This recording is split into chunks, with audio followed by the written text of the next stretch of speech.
I think it's bizarre is how things in life connect. It's like I was a babe in the woods.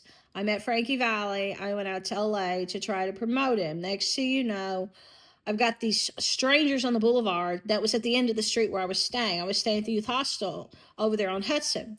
And as soon as I get off that street, you meet so many weirdos. Oh my God, just all kinds of weirdos.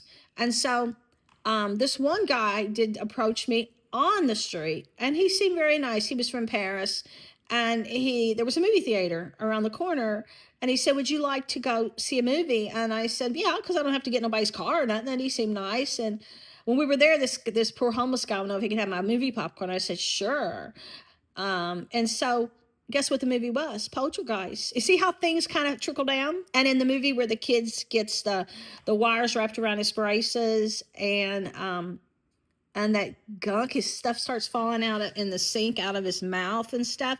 Well, later, whenever somebody stole my $1,000 and my bus ticket back home, I wasn't going to leave LA because I was determined.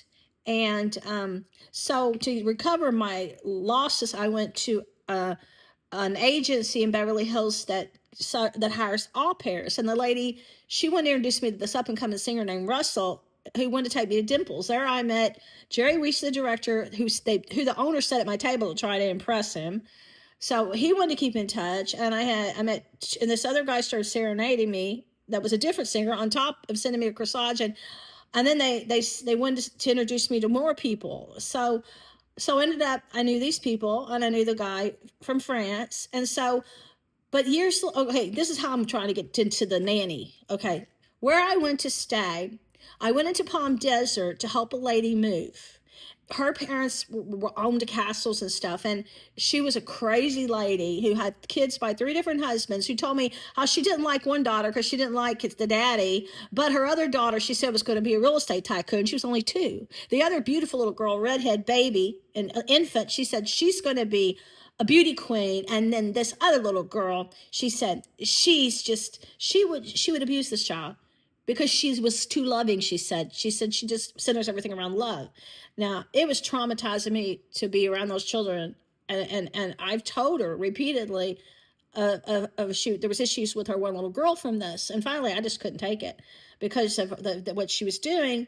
But long story short, I had gone to a youth hostel one night, I think it was one night, in San Diego, and there was some, and I was looking for something because I had bought some clothes at that mall across the street. It looked like a little dollhouse. It was decorated like the mall, and they wouldn't fit in my suitcase. So I saw this in the hostel. I saw a note, backpack for sale. So I met this Indian. He had a big blue backpack, and he sold it to me.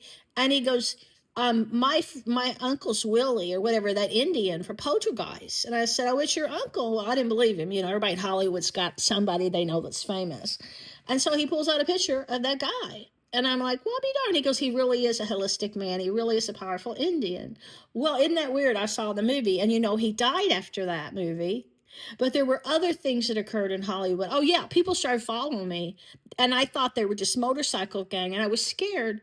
Well, later they said, you notice we've been watching you up and down the boulevard, following you for a few days. And I said, I've noticed that. They go, well, we're the protectors. We're the bikers that see babes in the woods and innocent girls and starlets, and we keep them out of trouble, and we just follow them just to make sure no predators get around them.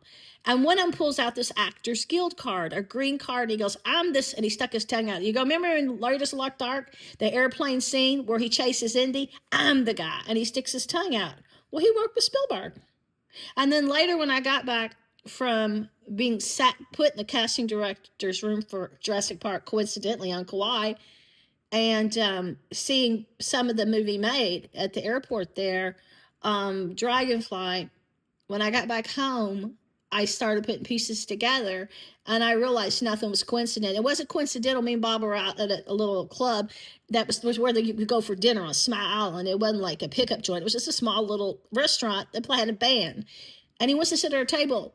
Miss Parrish, was it Frank Parrish? Something. He was cameraman for the movie, and they were doing Jurassic Park. And looking back, what's a coincidence? And then when I got on MySpace, Clooney wanted to send me a friend invite, and then the people at DreamWorks wanted to, Spielberg's DreamWorks. And this one woman said she wanted him to send me an invite and that she was the Steven Spielberg fanatic, and it had pictures of her on the back lot with him, different pictures, and her back in a foreign country, and all this art of him.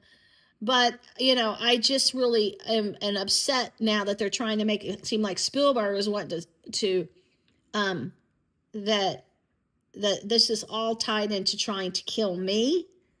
But it was weird because I did understand later that evil, when the lights started flickering, matching the dragonfly um, experiences,